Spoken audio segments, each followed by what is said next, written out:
நண்பர்களுக்கு வணக்கம். நான் வெங்கட். இது sheep and goat sales and buy YouTube channel. நண்பர்களே, நம்ம இப்போ பார்த்துட்டு இருக்கிற இந்த கொடியாடுகள் செங்கல்பட்டு மாவட்டம் பவுஞ்சூர் அப்படின்ற இடத்துல இருக்குது. மொத்தம் 37 உருப்படி இருக்குது. அதில் 26 கெடா, 11 பெட்டை. மினிமம் 12 கிலோவிலேருந்து மேக்ஸிமம் 30 கிலோ வரைக்கும் இருக்குன்னு சொல்லியிருக்காங்க. ஆவரேஜாக ஒரு 20 கிலோ வரலாம் அப்படின்ற மாதிரி சொல்லியிருக்கிறாங்க. இதில் வளர்ப்புக்கு ஏற்ற குட்டிகளும் இருக்குது.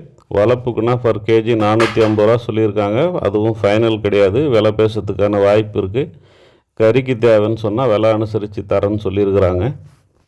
ஆக மொத்தத்தில் மொத்தமாக எடுக்கிற மாதிரி இருந்தால் விலை அனுசரித்து தரேன் அப்படின்ற மாதிரி சொல்லியிருக்காரு. சாருடைய நம்பரை ஸ்க்ரீன்லேயே கீழ்ப்பகுதியில் கொடுத்துருக்குறேன். மேற்கொண்டு தகவல்கள் ஏதாவது வேணும்னா அந்த நம்பருக்கு கால் பண்ணி நீங்கள் கேட்டு தெரிஞ்சுக்கலாம், விலை பேசியும் எடுத்துக்கலாம். இது வரைக்கும் நீங்கள் நம்ம சேனலை சப்ஸ்கிரைப் பண்ணலன்னா சப்ஸ்கிரைப் பண்ணிங்க. பக்கத்தில் இருக்கிற பெல் பட்டனை கிளிக் பண்ணி அதில் ஆளுன்றதை எனேபிள் பண்ணிங்க. அப்போ தான் நான் போடுற வீடியோஸ் எல்லாமே உங்களுக்கு நோட்டிஃபிகேஷனாக வரும்.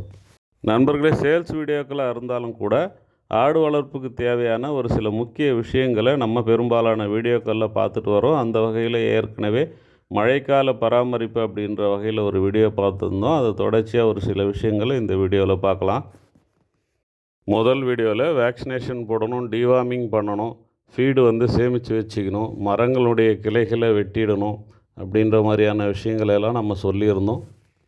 பார்க்காதவங்க அந்த வீடியோவை போய் பாருங்கள். நான் எண்டு ஸ்க்ரீனில் கொடுக்குறேன், முடிஞ்ச மேலே ஐ பட்டன்லேயும் கொடுக்குறேன்.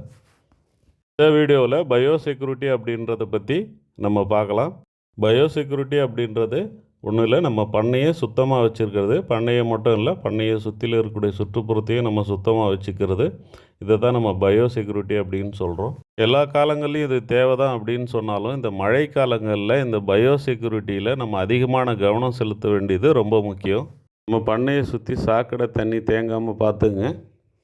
தரையில் வளர்க்குறவங்க கூடுமான வரைக்கும் 2 கட்டுத்தரை வச்சுருக்கிறது நல்லது. அதாவது 2 கேஜ் இருக்கணும். ஒவ்வொரு முறை தீவனம் போடும்போது நம்ம ஒரு கேஜிலேருந்து இன்னொரு கேஜிக்கு மாற்றிடணும். அப்படி மாற்றணும்னு சொன்னால் 2 அறையிலையும் நமக்கு தீவன தொட்டிகள் இருக்கணும்.